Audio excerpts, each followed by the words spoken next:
బాలకృష్ణ గురించి ఒక ట్రూత్ చెప్తా. ఇది యాక్టర్ స్టోరీ కాదు, ఇది fire legacy and fearless story. ఆయన జర్నీ సింపుల్ సక్సెస్ తో కాదు, ఒక లెజెండరీ బ్లడ్ ప్రెషర్ తో స్టార్ట్ అయింది. 1974 చిన్న వయసులోనే సిల్వర్ స్క్రీన్ మీద అడుగుపేశాడు. అప్పుడే తెలిసిపోయింది ఈ కుర్రాళ్ళలో ఏదో దమ్ముందని. 1980s లో హీరోగా ఎంట్రీ ఇచ్చాడు. మంగమ్మ గారి మనవడు, అపూర్వ సహోదరులు సినిమాతో బాలకృష్ణ అంటే రాయల్టీ, రేజ్, రా. 1990s లో మాస్ ఎరా ఎక్స్ప్లోజన్, రౌడీ ఇన్స్పెక్టర్, బంగారు బుల్లోడు, భైరవ ద్వీపం, సమరసింహారెడ్డి సినిమాలతో ఆడియన్స్ కి తెలిసిపోయింది మాస్ అంటే బాలయ్య, బాలయ్య అంటే మాస్. డైలాగ్ పడితే థియేటర్ షేక్, ఎంట్రీ ఇస్తే ఫ్యాన్స్ హడల్. 2000 సంవత్సరంలో నరసింహనాయుడు ఒక సినిమా కాదు, బాక్స్ ఆఫీస్ ని పాతాలని తొక్కిన సునామీ. Records break, industry shake, highs వచ్చాయి, ఫ్లాప్స్ వచ్చాయి, ట్రోల్స్ వచ్చాయి. కానీ బాలయ్య అంటే ఒక్కటే రెస్పాన్స్, తగ్గేదే. మీన్ వైల్ ఒక ఫైర్ లోపల పెరిగింది. ఫాదర్ లెగసీ, స్క్రీన్ లోరల్ నుండి పీపుల్ లీడర్ గా మారుతున్న జర్నీ, ప్రజలకి సర్వీస్ చేయాలనే ఆలోచన. 2014లో పాలిటిక్స్ లోకి ఎంట్రీ ఇచ్చాడు. హిందూపూర్ లో గెలిచాడు. హీరో నుండి ఎమ్మెల్యేగా ట్రాన్స్ఫార్మ్ అయ్యాడు. అదే ఊపుతో legend, roaring comeback, lion, political fire. Balayya Telugu ఐడెంటిటీకి crown. 2019 tough phase, opposition attacks, memes, media pressure, public doubts. కానీ బాలయ్య వెనకడుగు వేయలేదు. 2021 అఖండ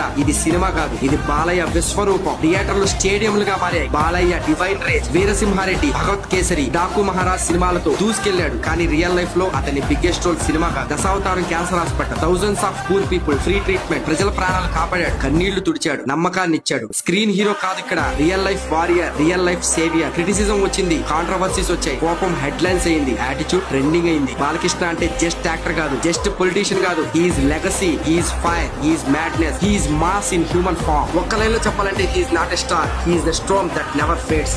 జై బాలయ్య.